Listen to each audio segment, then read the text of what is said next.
বরিশালে একজন প্রবাসীর স্ত্রীর ডিএনএ টেস্ট করার পরে রিপোর্টে আসলো ৪৫ জন যুবকের শুক্রাণু। আসলে এই পোস্টটা দেখার পরে আমার ভিতরটা কেমন জানি করে উঠল। এখানে আপনি কাকে দোষ দিবেন? সেই প্রবাসী ভাইটার, এই মেয়েটার?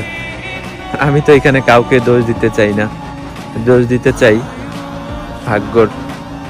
আসলে এই প্রবাসী ভাইটা যখন প্রবাসে গেছিল তখন কিন্তু তার স্বপ্ন ছিল পরিবারের মুখে হাসি ফুটাবে।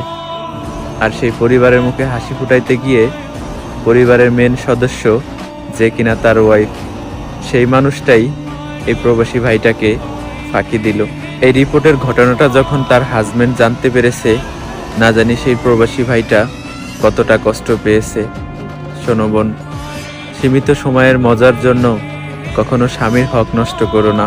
তোমার স্বামী হয়তোবা ভালোবাসার খাতিরে তোমাকে মাফ করে দিতে পারে, কিন্তু ওই উপর আল্লাহ কখনোই তোমাকে মাফ করবে না।